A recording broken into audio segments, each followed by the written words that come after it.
Bonjour à tous et bienvenue pour ce premier podcast intitulé « Si Dieu est amour, pourquoi y a-t-il un jugement ?» Si Dieu est amour, pourquoi y a-t-il un enfer ? Si Dieu est amour, pourquoi y a-t-il de la colère de Dieu ? Pourquoi y a-t-il de la punition ? Pourquoi ?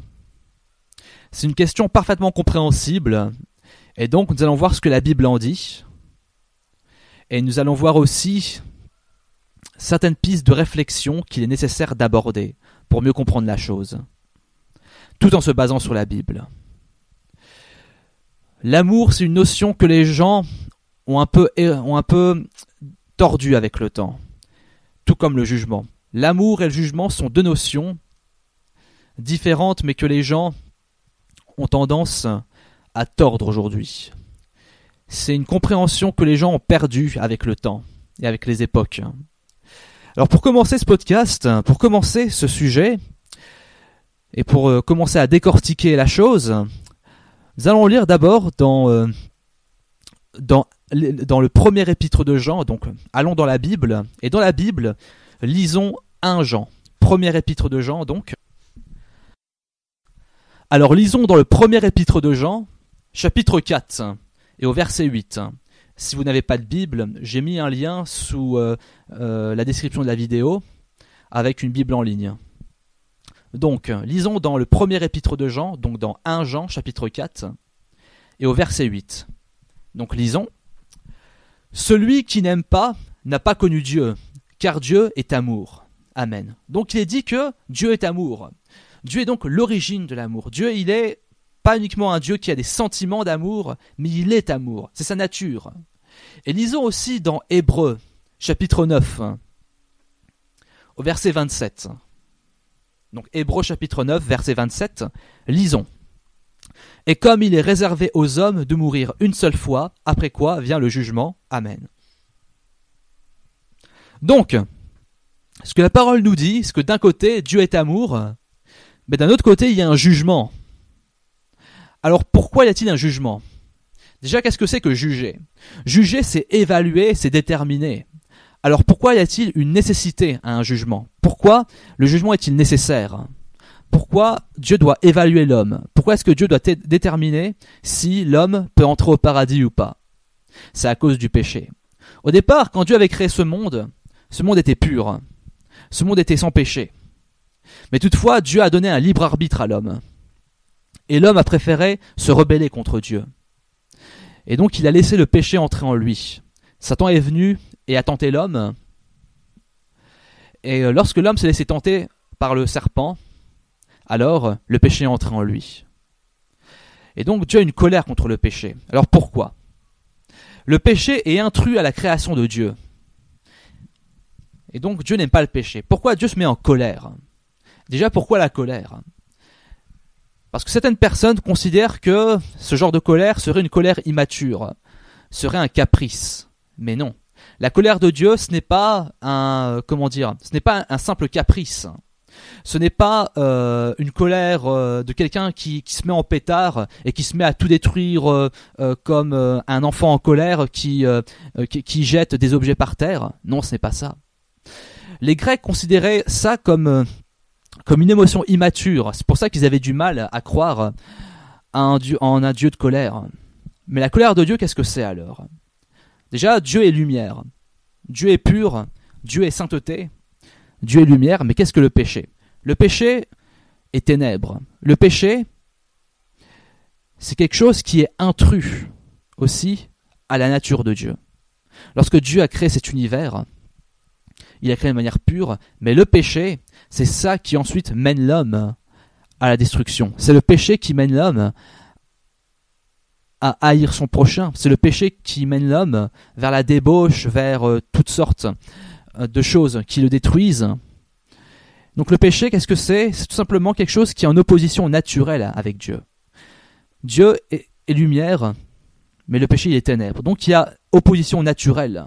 Ce n'est pas que Dieu se met en pétard comme une personne qui a eu une mauvaise journée, mais c'est tout simplement parce que le péché, il est contre la nature que Dieu a créée. Le péché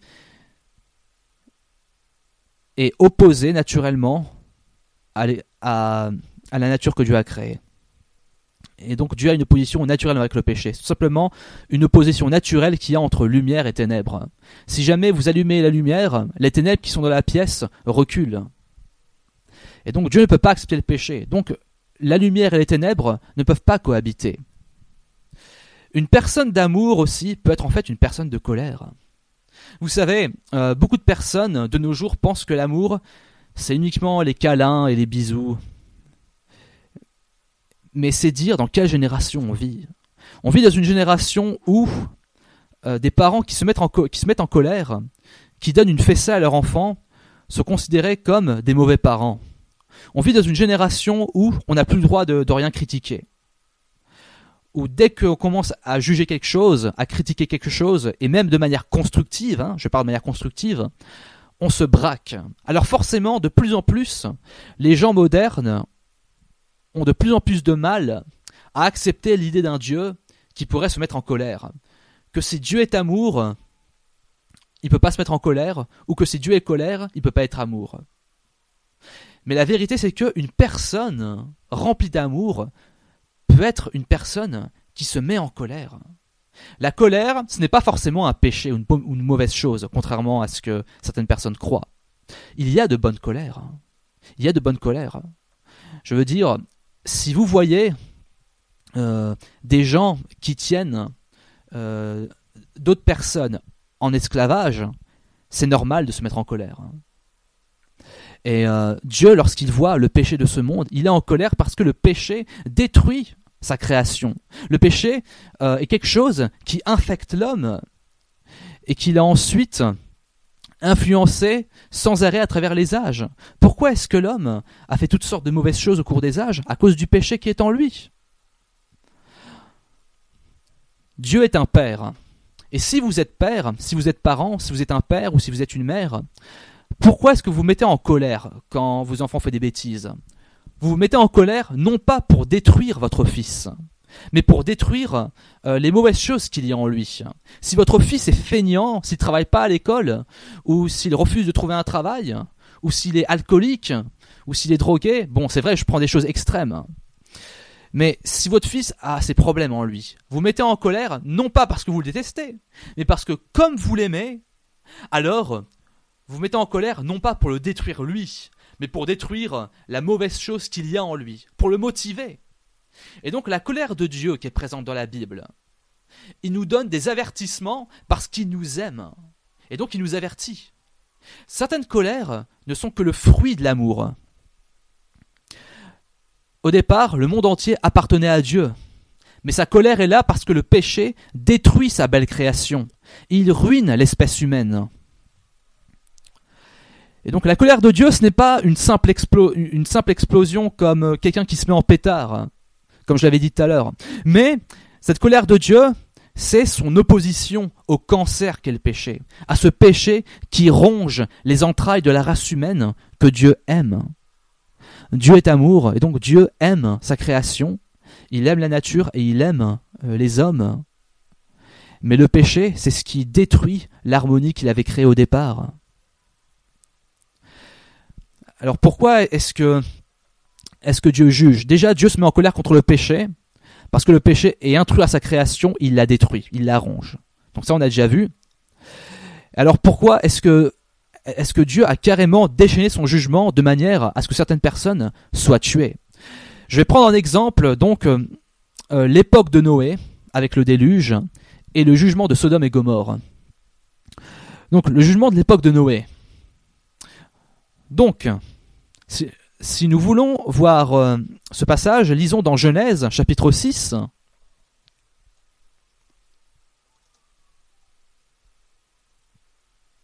Donc prenez avec moi Genèse, chapitre 6. C'est facile, c'est le premier livre de la Bible. Donc Genèse, chapitre 6. Et lisons du verset 5 jusqu'au verset 8. L'Éternel vit que la méchanceté des hommes était grande sur la terre, et que toutes les pensées de leur cœur se portaient chaque jour uniquement vers le mal. L'Éternel se repentit d'avoir fait l'homme sur la terre, et il fut affligé en son cœur. Et l'Éternel dit, j'exterminerai de la face de la terre l'homme que j'ai créé, depuis l'homme jusqu'au bétail, aux reptiles et aux oiseaux du ciel, car je me repens de les avoir faits. Mais Noé trouva grâce aux yeux de l'Éternel. Amen. Et lisons aussi au verset 11 et verset 12. La terre était corrompue devant Dieu, la terre était pleine de violence. Dieu regarda la terre, et voici, elle était corrompue, car toute chair avait corrompu sa voie sur la terre. Amen.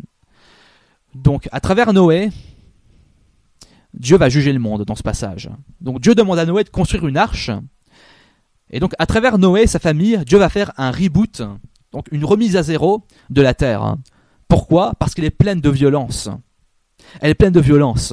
Donc pourquoi est-ce que Dieu détruirait l'homme qu'il a créé à cause de cette violence qui était omniprésente ? Étant donné que cette violence avait atteint un point de non-retour, c'est pour ça qu'il fallait que Dieu juge. Parce que si Dieu avait laissé vivant cette espèce humaine violente, alors on serait retrouvé aujourd'hui dans un état pire. On serait retrouvé aujourd'hui dans un état pire que notre monde actuel. Déjà que notre monde actuel a beaucoup de violence, mais si Dieu avait laissé cette violence de l'époque continuer jusqu'à nous, alors imaginez le bazar dans lequel on vivrait. Imaginez. Et donc étant donné que l'homme a sa pensée uniquement tournée vers le mal, eh bien c'est pour ça que Dieu est obligé de juger. Ça ne lui fait pas plaisir. C'est marqué que Dieu est affligé en son cœur. Ça ne lui fait pas plaisir. Mais c'est comme quand on a un cancer, quand on a une tumeur. Je vais prendre l'exemple récent de Angelina Jolie. Elle a dû se faire une ablation de la poitrine. Je ne connais pas le terme médical exact, mais à cause d'un cancer du sein. Donc elle a dû faire une ablation. Et donc le fait qu'une femme doive faire une ablation de sa poitrine, je veux dire, ça la rend triste. Parce que la poitrine, pour une femme, c'est une partie de sa féminité. Et pour une actrice, en plus, c'est important. Je veux dire, ça fait partie de ses formes. Alors je sais qu'en tant que chrétien, on passe pas son temps à regarder les poitrines des gens, bien sûr. C'est pas ça que je veux dire, bien sûr. Mais ce que j'entends par là, c'est que pour cette personne-là, et pour le business, pour eux, c'est important. Là, je parle uniquement dans leur optique à eux, dans leur point de vue à eux. Bien sûr, en tant que chrétien, on passe pas son temps à regarder les poitrines des actrices. Et tant pis, certains diront que nous sommes coincés. Bon, c'est pas grave. Donc, néanmoins, elle a dû le faire pour rester en vie. Et de même, je veux dire, lorsque quelqu'un a une gangrène, s'il veut rester en vie, et que amputer un membre, c'est la seule solution pour qu'il reste en vie, eh bien il va devoir le faire. Et ça lui fait pas plaisir. Mais néanmoins, ça permettra au reste du corps de rester en vie, et à la personne de rester en vie. Et donc, Dieu à ce moment-là, il a dû amputer une grosse partie de l'humanité pour que la partie juste de l'humanité, représentée à travers Noé, puisse continuer. Ensuite, regardons dans Genèse, chapitre 18, c'est un chapitre où Dieu est sur le point de juger Sodome et Gomorrhe parce que leur péché s'est accru, parce que leur péché est monté jusqu'à lui. Alors Abraham demande au verset 23, « Feras-tu aussi périr le juste avec le méchant ?» Amen. Abraham est inquiet parce qu'il se dit peut-être qu'il y a des justes dans cette ville. Ok, c'est une ville qui est remplie de corruption, mais peut-être qu'il y a des justes dedans. Peut-être qu'il y a des personnes qui ont vraiment le cœur sincère de ne pas suivre la corruption de cette ville. Alors, il y a une négociation qui prend place entre Abraham et Dieu.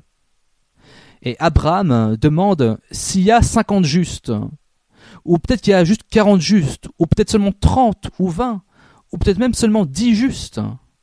Est-ce que tu vas les détruire ?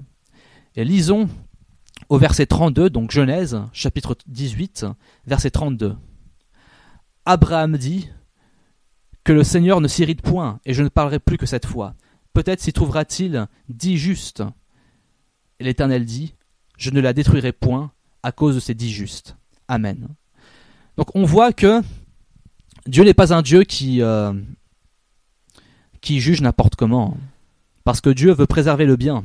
S'il y a des justes dans cette ville, s'il y en a au moins 10, alors Dieu ne va pas la détruire parce qu'il ne veut pas détruire les justes avec les corrompus.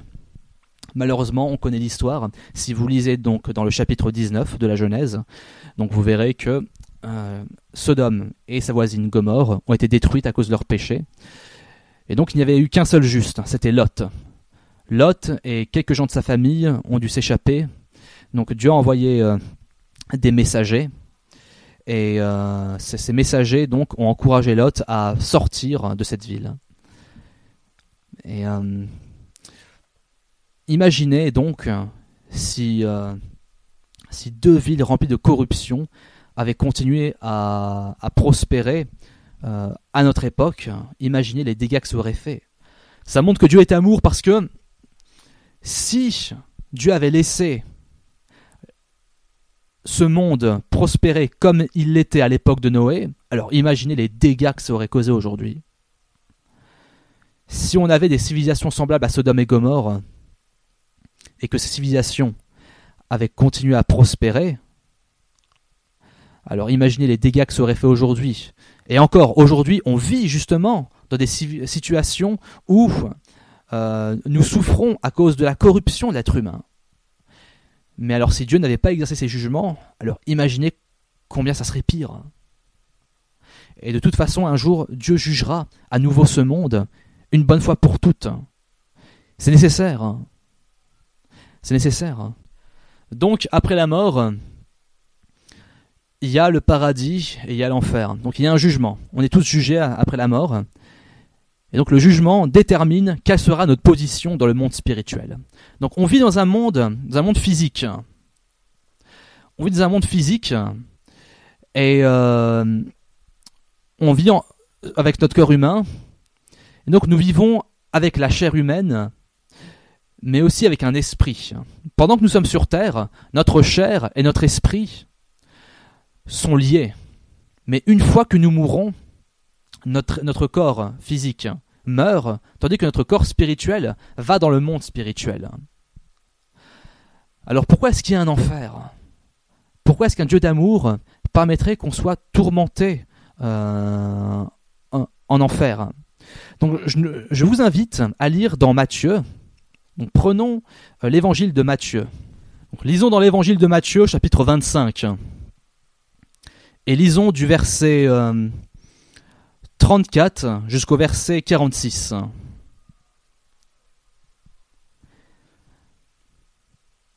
Lisons. Alors le roi dira à ceux qui seront à sa droite, « Venez, vous qui êtes bénis de mon Père, prenez possession du royaume qui vous a été préparé dès la fondation du monde. Car j'ai eu faim, et vous m'avez donné à manger. J'ai eu soif, et vous m'avez donné à boire. J'étais étranger, et vous m'avez recueilli. J'étais nu, et vous m'avez vêtu. J'étais malade, et vous m'avez visité. J'étais en prison, et vous êtes venus vers moi. » Les justes lui répondront, « Seigneur, quand avons-nous vu avoir faim, et t'avons-nous donné à manger, ou avoir soif, et t'avons-nous donné à boire? Quand avons-nous vu étranger, et t'avons-nous recueilli, ou nu, et t'avons-nous vêtus?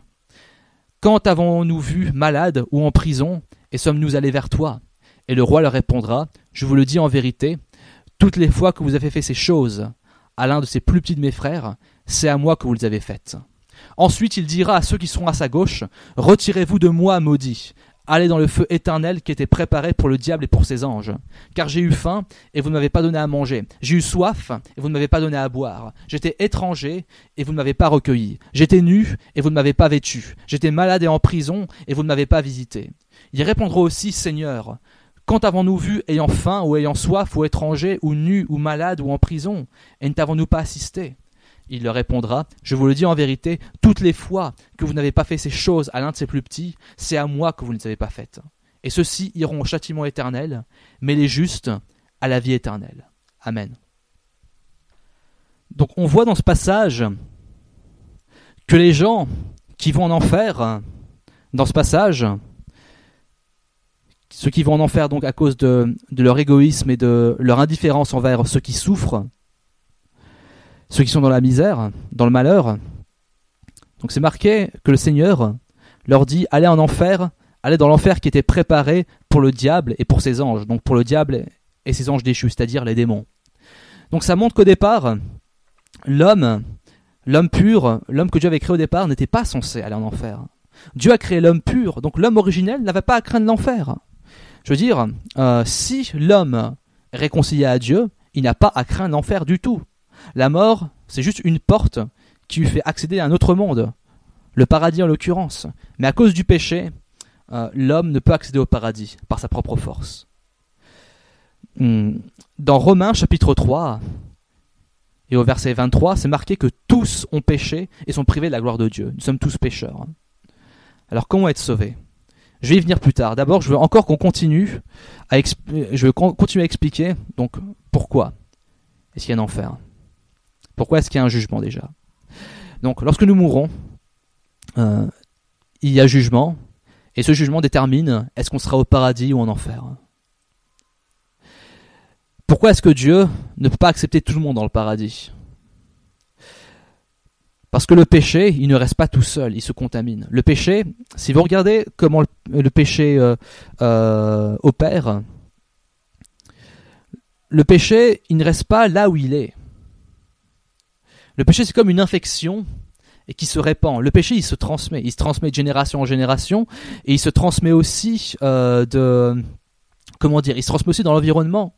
Il y a des gens qui pêchent et qui en influencent d'autres. Il y a des gens qui sont influencés par ceux qui pêchent et eux-mêmes deviennent pécheurs en influence d'autres.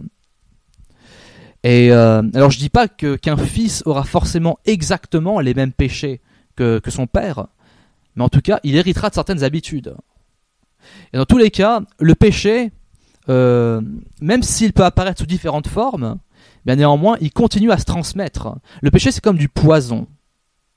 Déjà, on dit que l'instigateur du péché, c'est Satan. On compare à un serpent. Un serpent, lorsqu'il mord, il fait quoi ? Il nous empoisonne. Donc le péché, il est comme ça aussi. Le péché, il contamine toute l'espèce humaine. Si on met une goutte de poison dans un verre d'eau, il se répand. Donc si Dieu ne juge pas, mais qu'il laisse le péché entrer aussi dans le paradis, s'il nous laisse, nous hommes, rentrer dans le paradis alors qu'on est pécheur, alors le paradis sera comme ce monde un jour. Ce monde, pourquoi est-ce qu'il est dans l'état où il est ? C'est parce que le péché il s'est répandu de plus en plus. Pourquoi est-ce qu'il y a de plus en plus de corruption et de guerre dans ce monde, et de conflits et de personnes qui s'éloignent de Dieu à cause du péché ? Et donc, si Dieu accepte l'homme avec le péché, alors le paradis finira par devenir comme notre monde. Et Dieu ne peut pas permettre cela. Parce que l'autre monde, il sera éternel. On vit sur cette terre pendant un temps, on vit, 70 ans, 80 ans, 90 ans, bon peut-être 100 ans au maximum. Mais un jour on meurt, mais après... même si notre corps physique y meurt, notre esprit, il est éternel. Il vivra pour toujours. Et donc forcément, le monde éternel, il ne faut pas que ça soit un monde semblable au nôtre. Sinon, il n'y a aucun espoir. Alors, le fait qu'un Dieu d'amour juge aussi, c'est quelque chose qui ne plaît pas, surtout aux Occidentaux. Parce que les Occidentaux ont tendance à penser qu'un Dieu d'amour ne jugerait pas. Soit Dieu est amour, soit Dieu est colère, mais il n'est pas les deux. Mais ça, c'est une pensée très occidentale. C'est parce qu'on était élevé dans une culture qui a du mal à accepter le jugement. On vit dans une culture qui a du mal à accepter qu'on critique. Dès qu'on essaie d'émettre une critique, même constructive, les gens se braquent. De plus en plus, il est difficile dans notre monde actuel d'émettre la moindre critique. Mais comment est-ce qu'on peut s'améliorer ? Justement, lorsqu'on est jugé. Il y a donc le jugement final de Dieu, mais il y a aussi les critiques qu'on reçoit sur terre, donc, qui nous aident à nous améliorer. La Bible, elle nous parle de toutes sortes d'avertissements que Dieu nous fait, justement pour qu'on s'améliore. Mais on vit dans un monde où on est tellement susceptible qu'on refuse d'écouter les avertissements. Mais ça, c'est très ancré dans notre culture occidentale. Vous savez que dans d'autres régions du monde, il y a des gens qui pensent le contraire. Dans le monde occidental, les gens, ça leur plaît l'idée d'un Dieu qui leur prône le pardon et l'amour du prochain, mais ça leur plaît pas du tout l'enfer. alors que dans d'autres parties du monde, leur dire que Dieu est amour, ça les offense, alors que leur dire qu'il y a un jugement, eh bien ça leur plaît. Pourquoi ? Parce qu'il y a tellement de malheur dans ce monde. Il y a tellement d'injustice dans ce monde que forcément il faut un jugement. Il y a des gens qui vivent dans des régions du monde avec des guerres et avec des conflits et avec des viols et toutes sortes d'injustices qui sont commis à grande échelle, que forcément pour eux, il faut qu'il y ait une justice qui jugera tout un jour.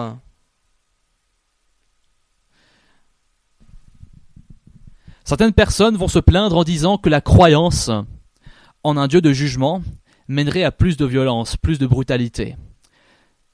Mais réfléchissez un petit peu. Le poète polonais Milosz avait analysé le nazisme et le communisme. Il s'était aperçu que dans ces deux choses-là, le nazisme et le communisme, le manque de croyance en un Dieu de jugement peut mener à plus de brutalité. Si nous sommes libres de définir la vie et la morale selon n'importe quelle manière, selon nos propres critères à nous, selon notre propre liberté, c'est là que les dérives arrivent. Pourquoi ? Parce que dans ce cas-là, c'est là que nous nous mettons à faire ce que nous voulons au détriment des autres. C'est pour ça qu'il faut un critère universel de justice, de jugement. Alors Marx avait dit que la religion était l'opium du peuple, parce que selon lui, la promesse de l'après-vie, de la vie après la mort, menait les pauvres et la classe ouvrière à supporter les conditions sociales injustes. Mais Milosz avait répondu à cela que le vrai opium du peuple, et là vraiment, je vous souhaite vraiment de réfléchir sur ce qui est dit, le vrai opium du peuple, au final, ce serait plutôt la croyance en rien après la mort. Le fait de se rassurer en pensant que nos trahisons, notre envie, notre lâcheté, nos meurtres ne seront jamais jugés, mais seront oubliés. Mais le christianisme montre clairement que nos œuvres seront jugées, et c'est nécessaire.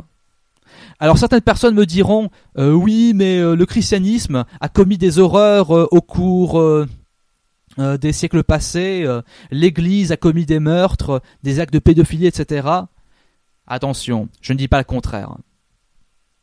Certes, l'Église a commis de mauvaises choses, mais néanmoins, ce n'est pas parce que l'Église a commis de mauvaises choses que c'est Dieu qu'il faut blâmer. Et au contraire, on peut même clairement voir que l'Église n'est pas du tout allée dans le sens des paroles de Dieu, des commandements de Dieu. Le problème du clergé, le problème des hauts dirigeants religieux, des temps noirs de l'Église, c'est qu'ils pensaient qu'il fallait brûler les hérétiques. Mais ce n'est pas ce que la Bible nous enseigne. Si quelqu'un ne veut pas croire au Dieu de la Bible, ce n'est pas à nous, chrétiens, de le juger. S'il refuse de croire en Dieu, c'est sa propre perte.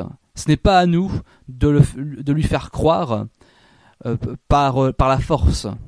À aucun moment, le Seigneur Jésus n'a demandé cela. De plus, la Bible dit aussi dans Deutéronome, chapitre 32 et verset 35, ainsi que Romains, chapitre 12 et verset 19, que Dieu a dit « À moi la vengeance, à moi la rétribution ». Le seul qui doit juger au final, c'est Dieu. Par conséquent, si vous pensez que ce qu'a fait l'Église dans ses heures les plus noires représente le vrai christianisme, vous êtes dans l'erreur. Être chrétien, ça veut dire quoi ? Chrétien, ça veut dire celui qui suit le Christ. Chrétien, à l'origine, ça ne veut pas dire celui qui va à la messe, celui qui va au culte, celui qui se fait baptiser. À l'origine, chrétien, ce n'est pas ça. La vraie signification du mot chrétien veut dire celui qui suit le Christ. Quand on regarde dans le livre d'Actes, on voit que la première fois où les disciples ont été appelés chrétiens, c'était parce qu'ils étaient en train de prêcher l'évangile de Jésus-Christ et parce qu'ils suivaient son exemple. Et donc, le vrai chrétien, ce n'est pas celui qui prend les armes ou qui fait sa propre loi au nom de Dieu, mais il est celui qui prend l'exemple sur Christ. Le vrai chrétien ne prendra jamais les armes parce que le Christ n'a jamais pris les armes. Par conséquent, si vous voyez quelqu'un qui se revendique chrétien mais qui fait des choses abominables, ou qui se met à frapper les gens ou à tuer les gens, ne le considérez pas comme un vrai chrétien, tout simplement. Alors certaines personnes me diront que le pardon chrétien, le fait d'aimer ses ennemis comme Jésus nous a encouragés à le faire, ne serait pas compatible avec la croyance en un Dieu de jugement, en un Dieu de vengeance. Pourquoi ? Certaines personnes pensent que si nous croyons en un Dieu qui punit ceux qui font le mal, alors nous devrions nous aussi, chrétiens, punir ceux qui font le mal. Mais non. Réfléchissons encore un petit peu. Le théologien Miroslav Volf, un Croate qui a vu la violence dans les Balkans, avait écrit que le manque de croyance en un Dieu de vengeance nourrissait secrètement la violence. Pourquoi ? Parce que, à partir du moment où des gens me font du mal, à partir du moment où je suis victime d'injustice, si je ne crois pas en un Dieu qui jugera tout, si je ne crois pas qu'il y aura un jugement final à tout, alors ça me pousserait davantage à me faire justice moi-même, à frapper ceux qui me font du mal, à les tabasser, à les insulter, à me venger d'eux. Et donc par conséquent, c'est pour ça qu'il est important de laisser la justice, la rétribution et le jugement à Dieu. Le fait d'être indigné quand on voit l'injustice, c'est normal. Je ne dis pas qu'il faut considérer l'injustice comme quelque chose d'acceptable. Mais comment est-ce que notre passion pour la justice peut être honorée d'une manière qui ne nourrit pas un désir de vengeance sanguine ? Eh bien, la meilleure ressource pour cela, c'est la croyance en la justice divine de Dieu. En la croyance qu'un jour, Dieu demandera des comptes à tout homme. Sinon, si moi je prends l'épée, alors je serai prisonnier pour toujours dans un cycle de violence. Jésus a dit aussi, celui qui prend l'épée périra par l'épée. Par conséquent, il est inconcevable pour le vrai chrétien d'avoir recours à la violence. Alors certaines personnes vont me dire, oui mais moi je suis quelqu'un de gentil, je suis quelqu'un de moral, je suis quelqu'un qui écoute bien mes parents, je suis quelqu'un de sympathique envers les gens, de respectueux, je ne suis pas un terroriste, je ne suis pas un meurtrier, je ne suis pas un pédophile, je ne suis pas un violeur. Certes, j'ai des péchés, j'ai des mauvaises habitudes, mais je ne suis pas un meurtrier, un criminel, etc. Alors pourquoi est-ce que Dieu m'enverrait en enfer juste parce que je n'ai pas envie de le suivre ? Pourquoi est-ce que j'irai en enfer alors que je suis quelqu'un de gentil ? Déjà, rien que le fait de dire « envoyer en enfer », c'est un terme inexact. Les gens pensent que l'enfer, ça marche comme ça. Les gens pensent que donc Dieu nous donne un temps, mais que si nous n'avons pas fait les bons choix d'ici la fin de notre vie, alors Dieu jette nos âmes en enfer pour toute l'éternité. Et alors que nos âmes sont en train de le supplier pour qu'il ait pitié de nous, Dieu nous répond, trop tard, tu as eu ta chance, maintenant tu souffriras. Mais ça c'est une caricature, c'est vraiment une caricature. Il faut vraiment se débarrasser de nos préjugés. Comment est-ce que la Bible nous parle du mal ? Avoir cette caricature à l'esprit, c'est vraiment ne pas comprendre la nature du mal. La Bible nous décrit le péché comme étant ce qui nous sépare de la présence de Dieu. Au départ, nous avons été créés pour être avec Dieu, pour être dans sa présence. Et lorsque nous sommes avec lui, notre cœur est en paix. Notre cœur est dans la joie. Nous pouvons alors être remplis d'amour. Mais si nous sommes séparés de la présence de Dieu, alors cette paix disparaît. Nous perdons la capacité aussi de donner et de recevoir l'amour et la joie de manière inconditionnelle. L'homme peut avoir une certaine forme de paix, mais qui ne dure pas toujours. Il peut avoir une certaine forme de paix à cause de circonstances favorables, mais ce n'est pas éternel. Tandis que l'homme qui est uni à Dieu, il peut avoir des problèmes autour de lui, mais il a la paix. Pourquoi ? Parce qu'il est uni à Dieu, parce qu'il est réconcilié avec Dieu. Pourquoi est-ce que les gens ont peur lorsque la mort approche ? Pourquoi est-ce que les gens ont de l'anxiété dans leur âme ? Parce que leur âme, leur subconscient ne sont pas en paix. Ils savent qu'il y a quelque chose qui manque. Et cette chose qui manque, c'est la présence de Dieu. Donc l'image commune de l'enfer dans la Bible, c'est celle du feu. Le feu se désintègre. Lorsque le feu touche le bois se désintègre. Et c'est la même chose que le péché fait avec notre âme. Notre âme se fait désintégrer, se fait ronger par le péché. L'amertume, la haine, la rage incontrôlée, les envies exagérées et les convoitises, le manque de pardon, l'égocentrisme, l'égoïsme, l'arrogance, toutes ces choses rongent notre âme. Ces choses font que notre âme n'est pas en paix. Et donc, lorsque nous mourrons, notre corps physique, il se décompose, mais notre âme reste. Elle va dans le monde spirituel. Et ce qui fait que l'enfer, qu'est-ce que c'est ? Ce n'est que la trajectoire d'une âme rongée par le péché. C'est la trajectoire d'une âme qui était affectée par la haine, par la rancœur, par toutes sortes de mauvaises choses. Lorsqu'une âme n'a pas la paix de Dieu, sa trajectoire naturelle, c'est l'enfer. L'enfer n'est que la continuité d'une âme rongée par le péché. Mais si notre cœur a la paix de Dieu, si notre cœur est réconcilié avec Dieu, alors c'est le paradis. Le monde spirituel n'est qu'une continuation de notre état spirituel, en fait. Lisons ensemble dans Luc, chapitre 16.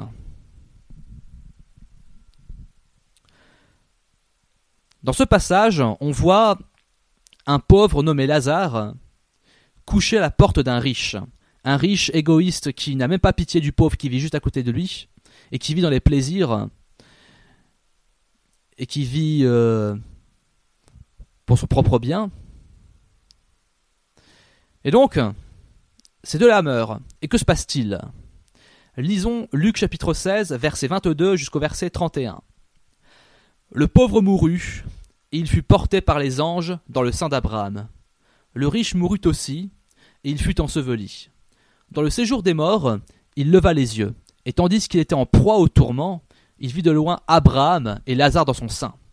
Il s'écria : « Père Abraham, aie pitié de moi, et envoie Lazare pour qu'il trempe le bout de son doigt dans l'eau et me rafraîchisse la langue, car je souffre cruellement dans cette flamme. » Abraham répondit : « Mon enfant, souviens-toi que tu as reçu tes biens pendant ta vie, et que Lazare a eu les maux pendant la sienne. Maintenant il est ici consolé, et toi tu souffres. D'ailleurs, il y a entre nous et vous un grand abîme, afin que ceux qui voudraient passer d'ici vers vous, ou de là vers nous, ne puissent le faire. Le riche dit : « Je te prie donc, Père Abraham, d'envoyer Lazare dans la maison de mon père, car j'ai 5 frères. C'est pour qu'il leur atteste ces choses, afin qu'ils ne viennent pas aussi dans ce lieu de tourment. » Abraham répondit : « Ils ont Moïse et les prophètes, qu'ils les écoutent. » Et il dit : « Non, Père Abraham, mais si quelqu'un des morts va vers eux, ils se repentiront. » Et Abraham lui dit : « S'ils n'écoutent pas Moïse et les prophètes, ils ne se laisseront pas persuader quand même quelqu'un des morts ressusciterait. » Amen. Donc Lazare meurt, le pauvre meurt, mais il est porté par les anges. Il rentre dans la paix, dans la consolation. Mais le riche, lui, il va en enfer. Mais ce qui est hallucinant, regardez bien, c'est que l'homme riche semble être aveugle à ce qui est vraiment arrivé.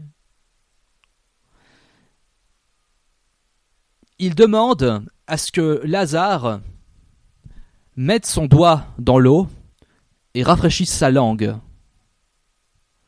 parce qu'il souffre, parce qu'il est tourmenté en enfer.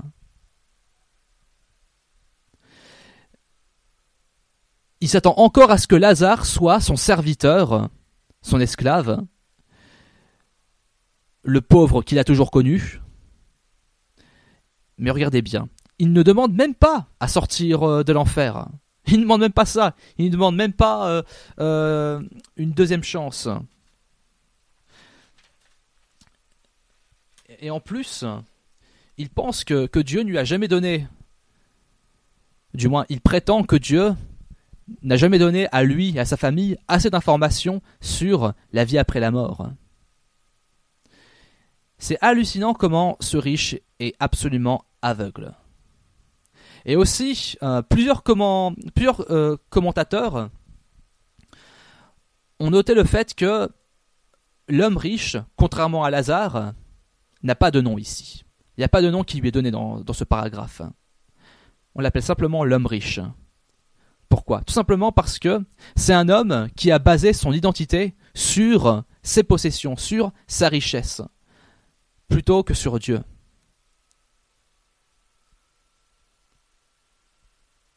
Et une fois qu'il a perdu sa richesse, il a perdu tout sens de lui-même. Et donc, au final, l'enfer, c'est tout simplement la trajectoire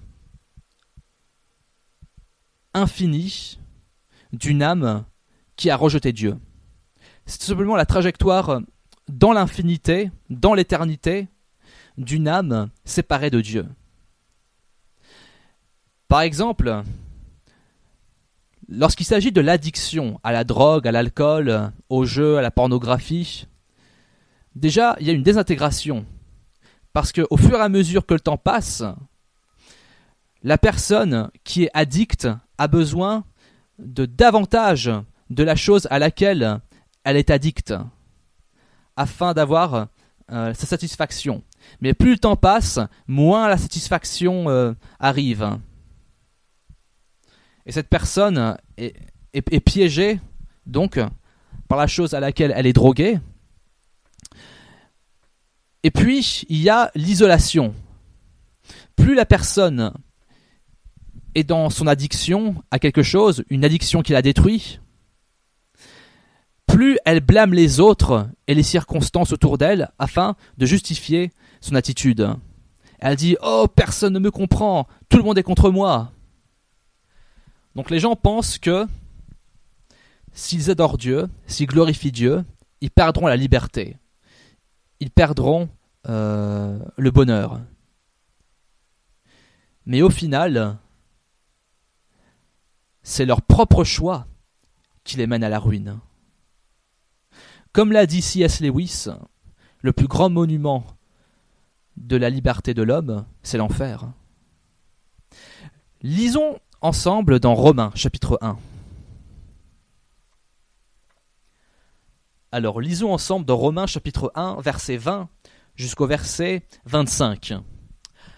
En effet, les perfections invisibles de Dieu, sa puissance éternelle et sa divinité, se voient comme à l'œil depuis la création du monde, quand on les considère dans ses ouvrages.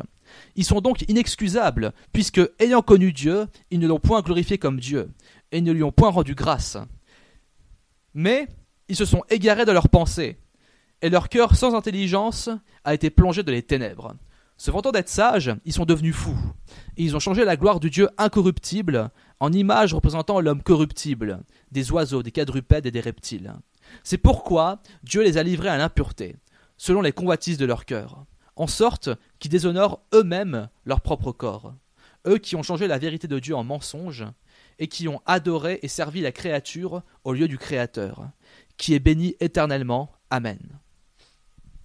Donc c'est marqué que comme les gens ne veulent pas glorifier Dieu, comme les gens ne veulent pas connaître Dieu, puisque les gens rejettent Dieu, alors Dieu leur donne ce qu'ils veulent.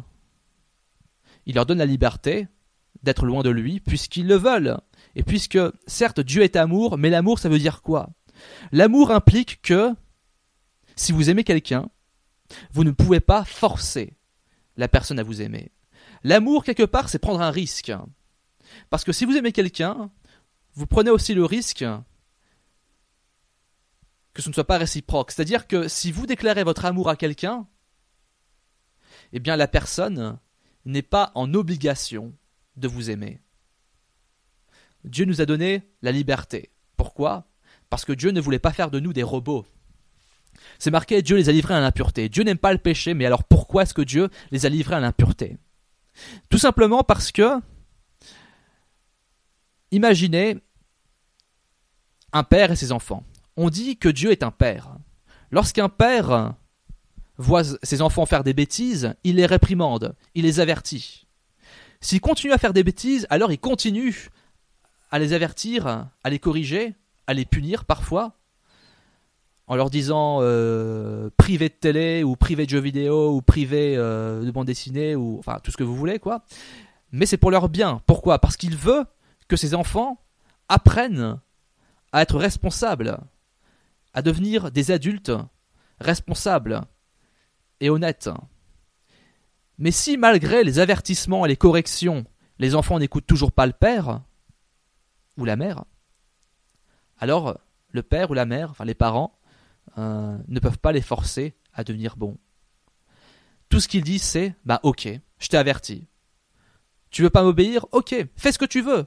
Mais les conséquences, c'est toi qui vas devoir les payer. Je dis ça pour ton bien. Je t'apprends ça pour ton bien. Mais si tu ne veux pas m'écouter, ça sera ta propre perte. » Et ça marche comme ça avec Dieu. Au final, il n'y a que deux types de personnes. Ceux qui acceptent d'être avec Dieu et ceux qui ne le veulent pas. Puisque les gens ne veulent pas vivre avec Dieu, Dieu ne les force pas à être avec lui. Donc c'est à vous de faire le choix de vivre avec Dieu ou pas.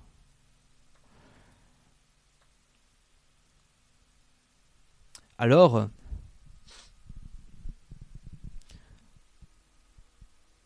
au final, comment obtenir le paradis ? Comment être réconcilié avec Dieu ?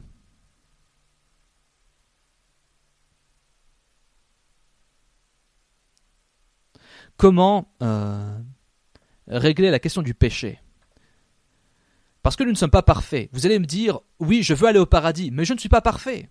Et c'est vrai, personne n'est parfait. Eh bien, il y a une solution. Il y a une solution. Donc, Dieu n'aime pas le péché. Mais néanmoins, Dieu nous aime, nous. Dieu aime le pécheur, mais pas le péché. Dieu connaît notre faiblesse envers le péché. Mais il nous demande de venir à lui.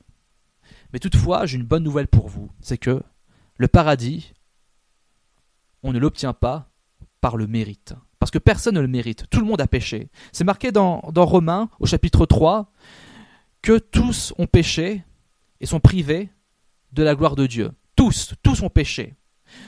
Personne n'est juste. Il n'y a personne qui est parfait. Personne qui n'a aucun péché. Personne qui n'a jamais péché. Tout le monde a péché. C'est marqué dans Romains chapitre 3, verset 23, que tous ont péché et sont privés de la gloire de Dieu. Mais alors comment faire pour être sauvé ? Eh bien, il y a une solution. Donc, lisez avec moi dans Romains chapitre 3.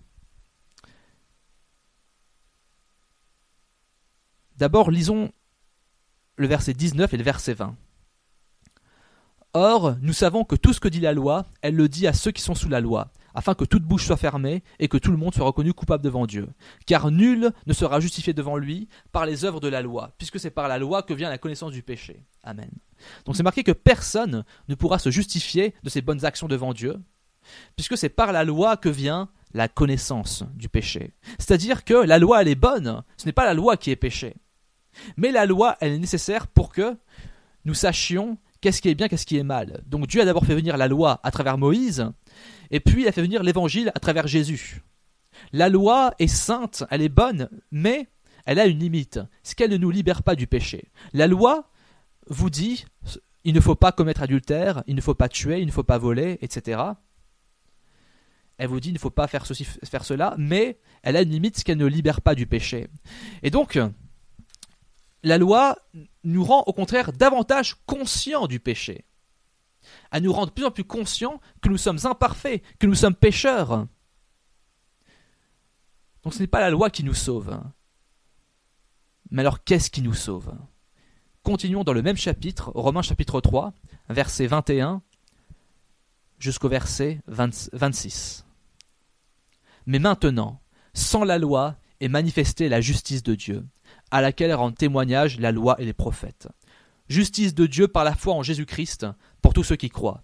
Il n'y a point de distinction, car tous sont péchés et sont privés de la gloire de Dieu. Et ils sont gratuitement justifiés par sa grâce, par le moyen de la rédemption qui est en Jésus-Christ. C'est lui que Dieu a destiné, par son sang, à être, pour ceux qui croiraient, victime propitiatoire, afin de montrer sa justice, parce qu'il avait laissé impunis les péchés commis auparavant, au temps de sa patience, afin, dis-je, de montrer sa justice dans le temps présent, de manière à être juste, tout en justifiant celui qui a la foi en Jésus. Amen. Donc qu'est-ce que nous dit la parole? Donc tous sont péchés et sont privés de la gloire de Dieu, mais vous pouvez être gratuitement justifiés, gratuitement pardonnés par Dieu, par le moyen de la rédemption qui est en Jésus-Christ. Vos péchés peuvent être pardonnés de manière gratuite. Comment? Tout simplement en acceptant Jésus-Christ comme votre Sauveur et Seigneur. Tout simplement en acceptant de reconnaître ce que Jésus-Christ a fait pour vous. Donc tous sont péchés et donc tous sont séparés de Dieu. Mais tous peuvent être réconciliés avec Dieu par le moyen de la rédemption qui est en Jésus-Christ. La rédemption, c'est quoi? La rédemption, c'est un terme purement légal, purement juridique. C'est le rachat des péchés, c'est le fait de payer pour les péchés de l'autre. Imaginez que vous êtes dans un tribunal et que vous avez une immense dette, une dette que vous ne pouvez pas payer. Le péché, il est comme ça. Le péché, c'est une dette qui ne peut pas être payée par nos propres efforts, parce qu'on pêche tous. Même ceux qui essaient d'être justes, ils pêchent tous. Même les gens qui essaient de changer de vie, même si les gens essayent de changer de vie, ils ont encore de leur conscience les souvenirs de leurs péchés passés. Et parfois, ils trébuchent, ils retournent à leurs vieilles habitudes. Donc il n'y a personne qui peut être justifié par ses bonnes actions. Mais nous sommes justifiés de par le moyen de la rédemption qui est en Jésus-Christ. Donc vous êtes à un tribunal et vous avez une immense dette. Et dans les temps anciens, si quelqu'un avait une immense dette et qu'il ne pouvait pas la payer, il pouvait être livré en esclave. À moins que quelqu'un paye la dette à sa place. Et c'est ce que Jésus-Christ a fait. Jésus-Christ a payé la dette que nous ne pouvions pas payer. Donc Jésus est la victime propitiatoire selon le verset 25. Qu'est-ce que ça veut dire? Dans l'Ancien Testament, il y avait une préfiguration de ça. Dans l'Ancien Testament, la façon dont les péchés étaient confessés, la façon dont les péchés étaient pardonnés, c'était lors d'un sacrifice qu'il y avait au milieu du village, au milieu de la ville. On prenait un bouc, c'est de là que vient le terme bouc émissaire, parce qu'en fait ce bouc, les gens confessaient leurs péchés sur le bouc en le touchant. Et donc le bouc portait les péchés du peuple, et le bouc était chassé en dehors de la ville, où il allait être dévoré par les bêtes sauvages. Ainsi, le bouc faisait disparaître les péchés avec lui, avec sa mort. Et Jésus est notre bouc émissaire à nous. Mais il fallait un sacrifice une bonne fois pour toutes, un sacrifice qui résout le péché une bonne fois pour toutes, un sacrifice qui pardonne le péché une bonne fois pour toutes. Parce que le problème des sacrifices de l'Ancien Testament, c'est que il fallait les répéter. Lisons ensemble dans Hébreux, chapitre 7, du verset 22 jusqu'au verset 28. Jésus est par cela même le garant d'une alliance plus excellente. De plus, il y a eu des sacrificateurs en grand nombre, parce que la mort les empêchait d'être permanents. Mais lui, parce qu'il demeure éternellement, possède un sacerdoce qui n'est pas transmissible. C'est aussi pour cela qu'il peut sauver parfaitement ceux qui s'approchent de Dieu par lui, étant toujours vivant pour intercéder en leur faveur. Il nous convenait en effet d'avoir un souverain sacrificateur comme lui, saint, innocent, sans tache, séparé des pécheurs et plus élevé que les cieux, qui n'a pas besoin, comme les souverains sacrificateurs, d'offrir chaque jour des sacrifices, d'abord pour ses propres péchés, ensuite pour ceux du peuple. Car ceci, il l'a fait une fois pour toutes en s'offrant lui-même. En effet, la loi établit souverain sacrificateur des hommes sujets à la faiblesse, mais la parole du serment qui était fait d'après la loi établit le Fils qui est parfait pour l'éternité. Amen. Donc, le sacrifice de Jésus-Christ est efficace une bonne fois pour toutes. Il n'y a plus besoin de sacrifier des animaux pour pardonner vos péchés. Parce que quelqu'un s'est offert. Jésus s'est offert, et Jésus était sans péché. Il fallait une offrande parfaite. Mais en plus, comme il est ressuscité, eh bien, son sacrifice est encore valable aujourd'hui. Et son sacerdoce est encore valable aujourd'hui pour pardonner vos péchés.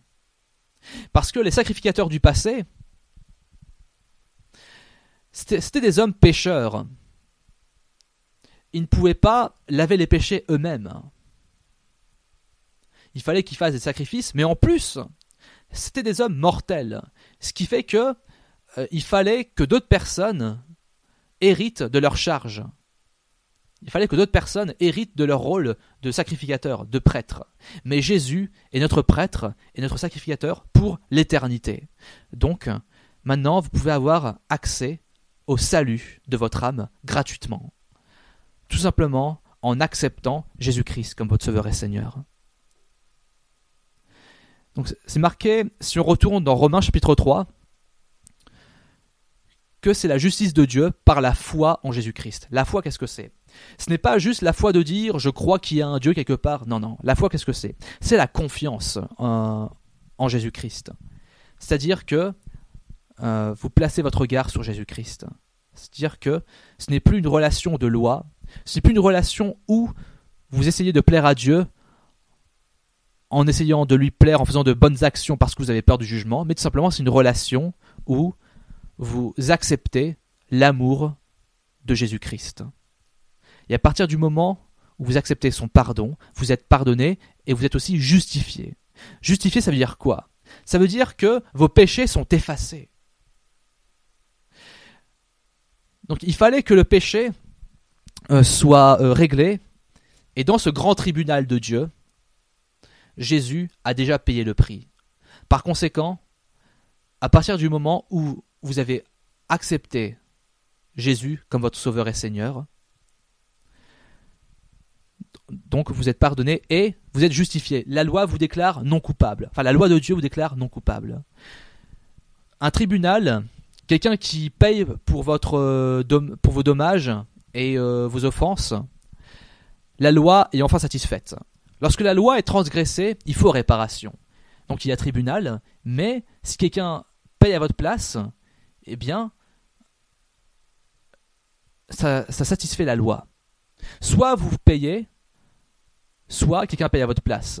Mais nous sommes trop faibles pour surmonter les péchés. Nous sommes trop faibles, nous n'avons pas les moyens de payer pour le péché. Par conséquent, Jésus l'a fait à notre place. Et lisons dans Romains chapitre 5,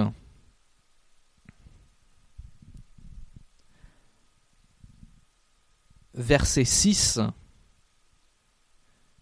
jusqu'au verset 10. Car, lorsque nous étions encore sans force, Christ, au temps marqué, est mort pour des impies. À peine mourrait-on pour un juste. Quelqu'un peut-être mourrait-il pour un homme de bien.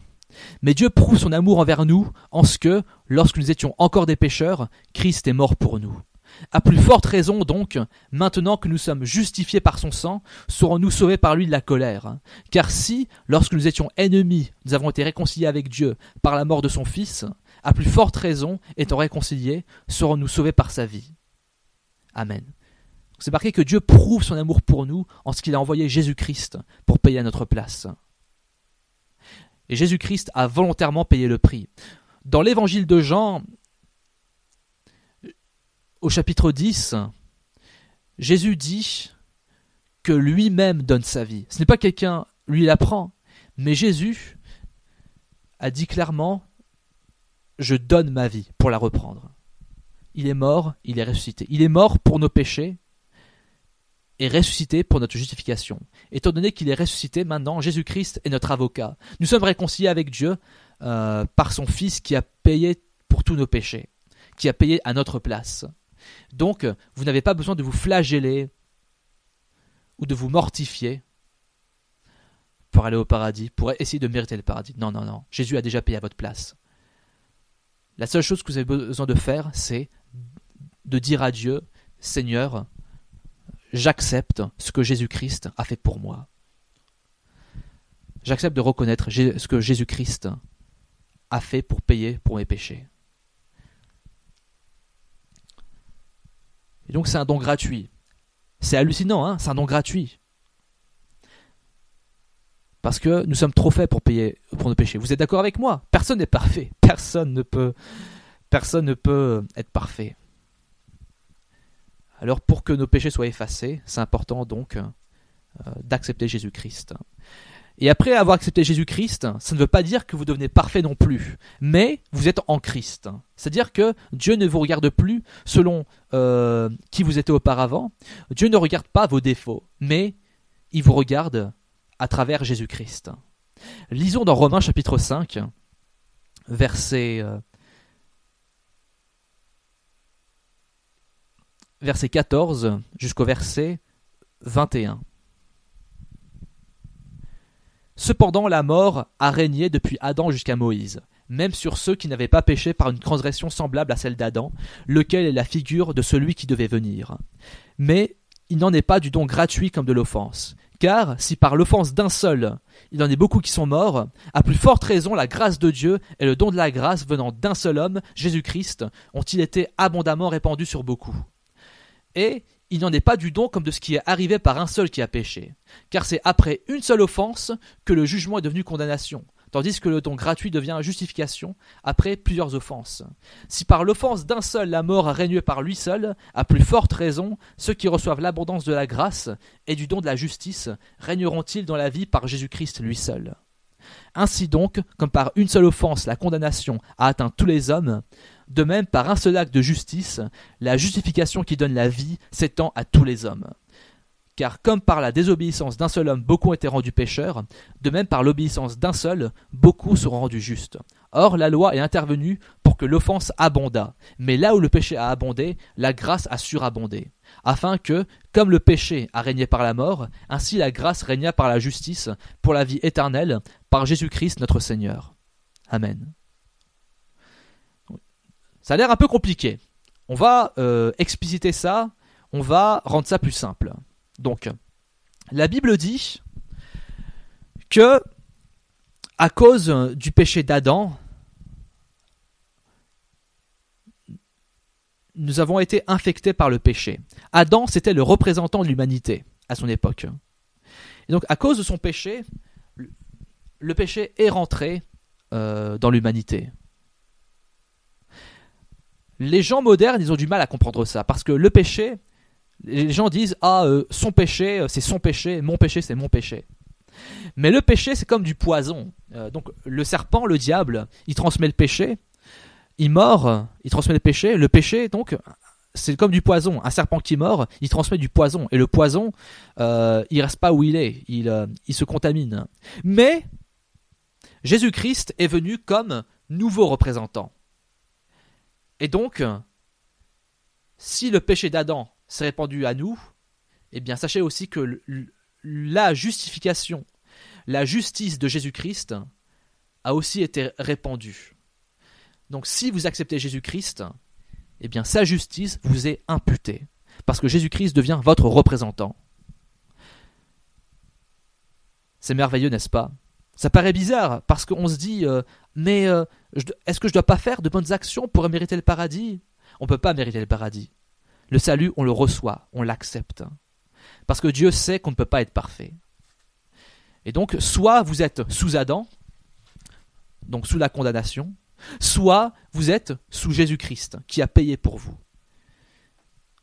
Donc, si vous n'êtes pas encore sous Jésus-Christ, sachez qu'il n'est pas encore trop tard, tant que vous êtes en vie. Si vous voulez être sauvé, alors acceptez Jésus-Christ dans votre vie. Alors ensuite, lorsqu'on a Jésus-Christ, il y en a qui vont me dire, mais est-ce qu'on ne doit pas faire de bonnes actions, etc. Bien sûr, mais les bonnes actions, ce n'est pas la raison pour laquelle vous êtes sauvés. Les bonnes actions, ce n'est que le fruit de l'amour de Dieu que vous recevez. Si vous acceptez l'amour de Dieu, alors vous êtes pardonné, vous êtes sauvé. Est-ce que vous voulez être sauvé? Peut-être que de votre conscience, vous dites que vous avez des péchés, que vous êtes imparfait, mais que vous voulez être sauvé, vous voulez être réconcilié avec Dieu. Vous voulez le paradis. Vous voulez connaître l'amour de Dieu. Dieu veut vous sauver. Dieu veut vous donner sa paix. Et donc, comment être sauvé? J'avais dit plus tôt que pour être sauvé, nous devons accepter l'œuvre que Jésus-Christ a fait à la croix. Son sang efface nos péchés. Alors je vous invite à prier à Dieu. La Bible dit que si nous confessons nos péchés à Dieu, il est fidèle et juste pour nous les pardonner. C'est écrit dans le premier épître de Jean, dans le chapitre 1. Et donc, si vous voulez, eh bien je vais vous donner un exemple de prière pour être sauvé. Je vais vous inviter à répéter une prière après moi. Si vous voulez vraiment être réconcilié avec Dieu, si vous voulez avoir l'assurance que vos péchés sont pardonnés, si vous voulez avoir la certitude que vos péchés sont pardonnés et que vous irez au paradis et que vous demeurerez toujours avec Dieu, eh bien je vous invite à répéter une prière après moi. Donc fermez vos yeux et sachez que Dieu vous écoute. Donc je vais répéter une prière. Je vais faire une pause entre chaque partie de phrase pour que vous puissiez avoir le temps de répéter. Donc répétez après moi, mais répétez sincèrement. Parlez à Dieu sincèrement, parce que Dieu vous écoute. Donc répétez après moi. Notre Père qui es aux cieux, je viens devant toi car j'ai besoin de toi. Je reconnais que je suis pécheur. Je te demande pardon pour tous mes péchés. Je te demande pardon pour toutes les choses qui ne t'ont pas plu dans ma vie. Et je te remercie pour ton pardon. Je te remercie pour Jésus-Christ. Je te remercie car Jésus est mort pour mes péchés. Il est ressuscité pour ma justification. Seigneur Jésus, dorénavant, sois mon Sauveur et mon Seigneur. Remplis-moi de ton amour. Et dirige-moi, guide-moi, grâce à ton Saint-Esprit. Merci pour ton pardon et ton salut. J'ai prié au nom de Jésus-Christ. Amen. Si vous avez fait cette prière, si vous avez accepté Jésus-Christ comme votre Sauveur et Seigneur, eh bien, j'ai l'honneur de vous dire que dorénavant, vous êtes un enfant de Dieu. J'ai l'honneur de vous dire que vous êtes sauvé, que vous êtes pardonné, que vous êtes justifié, et que vous n'avez plus besoin d'avoir peur de l'enfer, parce que vous êtes dorénavant en Christ. Ça ne veut pas dire que vous êtes parfait, c'est pas ça, mais vous allez apprendre à vivre dans les voies de Dieu. Et vous ne serez pas reclus dans un monastère, mais vous allez goûter davantage à cette joie de Dieu, à cette paix de Dieu. Afin de préserver votre foi, c'est important pour vous de vous réunir avec d'autres personnes qui croient en Jésus. Si vous êtes sur Paris, je vous invite donc aux réunions de notre église, Emmanuel Paris. Pour tous les détails, pour les horaires et les adresses, je vous invite à consulter le site web www.emmanuelparis.fr. J'ai mis aussi le lien dans la description de la vidéo. Et donc nous organisons plusieurs études bibliques, et en étudiant la Bible, donc en étudiant la parole de Dieu, Vous pourrez alors préserver votre foi, vous pourrez fortifier votre foi et vous pourrez aussi comprendre beaucoup de choses. Parce qu'en l'étudiant, on réalise que la Bible contient beaucoup de réponses à certaines questions. Je vous encourage donc à venir à l'église afin de développer votre foi, afin de développer votre relation avec Dieu, d'apprendre beaucoup de choses qui vont vous édifier, qui vous aideront à marcher dans la sanctification, afin de vous faire de nouveaux amis en Christ.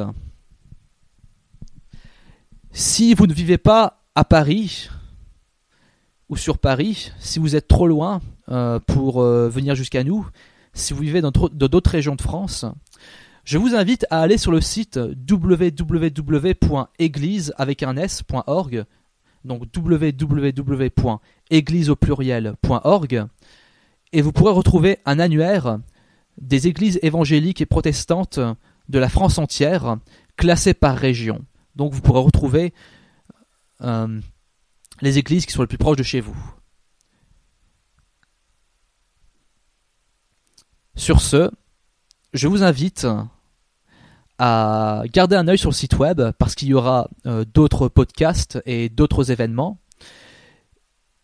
Et je vous souhaite d'être richement bénis. Je vous souhaite de grandes choses, de grandes bénédictions en Jésus-Christ. Et je vous dis à la prochaine pour un nouveau podcast. Que Dieu vous bénisse. Ciao!